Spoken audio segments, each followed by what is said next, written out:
long ago, I was working in a flower bed for an elderly friend of ours. I was pulling the weeds and scattering mulch around the flowers, and among the plants was a rose bush, which happens to produce my favorite flower. When in bloom, I love the rose's beauty. The many individual petals are a picture of God's artwork, and the aroma of these blooms is a lot to talk about as well. Many different things in life bear the fragrance of the rose. However, there is another subject that involves the rose, and that is which none of us enjoy: thorns. While I was working around the rose bush, I was bitten by a thorn that day. I know roses don't bite, but it sure felt like it. I ended up bleeding and had 2 bruises on my arm, and one of the thorns broke off in my hand. It felt as if I'd gotten bitten or stung by a wasp. It swelled up, and even after I pulled the thorn out, it still bothered me for days.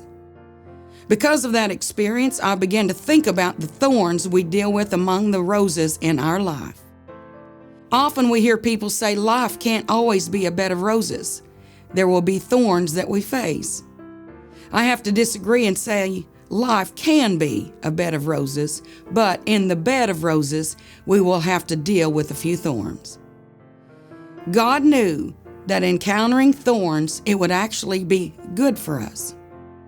The Apostle Paul knew all about thorns, and I want us to look today at 2 Corinthians chapter 12 and verse 7. And lest I should be exalted above measure through the abundance of the revelations, there was given to me a thorn in the flesh, the messenger of Satan to buffet me, lest I should be exalted above measure. Did you notice Paul says that God gave me a thorn? And Paul knew the reason why. God had revealed to Paul many things that before had been unknown. And because of this, he could have been elevated in pride. Yes, as an humble man as Paul was, he was not exempt from the danger of pride. In fact, no one is. The best of God's people must remain on guard against the sin of pride, the disposition to be exalted above measure when they receive favors from God that are not common to others. It's easy for pride to set in. In essence, God told Paul that for him to enjoy the blessings of God, he would have to give him a thorn to keep his spirit humble and submissive. As the thorns I encountered in the flower bed a few weeks back, you may bleed or get bruised by thorns in the garden of life, but keep looking at the beauty of the roses, and the thorns will be easier to endure. When you can understand God isn't trying to kill you by allowing adversity to come your way, then and only then can you enjoy the roses as God intends. My friend, life is like a bed of roses. There is so much beauty all around you when you look for it, instead of focusing on the thorns. Paul said he had learned to be content. He had learned to rejoice in the infirmity. He glorified God for giving him the thorns so he can continue receiving divine revelations from God.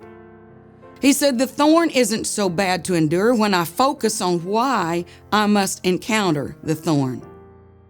Now let's pause and talk heart to heart. Does it seem like you can't see anything except trouble around you? Are you being pricked by a thorn in your life? Do you feel you're bleeding?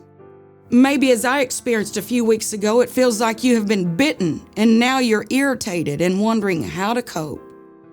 May I ask you, have you prayed about the situation you're facing? Is God allowing this thorn to bring you to a place closer to Him, as Paul experienced?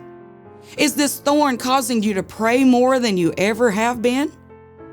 I believe if you will continue to pray, you too will hear the voice of the Lord speak to you as He did Paul in 2 Corinthians, saying, "My grace is sufficient for you, for my strength is made perfect in your weakness." So Paul settled it in his heart that he would focus on what God was doing to accomplish his divine will inside of him.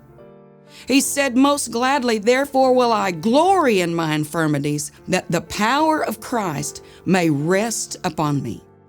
And in verse 10, he said, "Therefore I take pleasure in infirmities, in reproaches, in necessities, in persecutions, in distresses for Christ's sake. For when I am weak, then am I strong." Friend, I believe if you allow the grace of God to be all sufficient in your life, you will see God's strength made perfect in your weakness. God is up to something good in your life. Allow this tough situation to work in your favor and for the glory of God. There will be thorns you will encounter, but focus on the rose of Sharon. And remember, he is the one who bore your thorns for you on the cross of Calvary. Friend, Jesus loves you, and he's making you stronger through what you're facing. And I promise you, he will see you through whatever thorn you face in your garden of life. Lift up your head and rejoice. God is doing a great work in you, and you will come through this with victory on the other side. Enjoy the roses, my friend, and look beyond the thorn to what he's doing in your life to bring you closer to him today.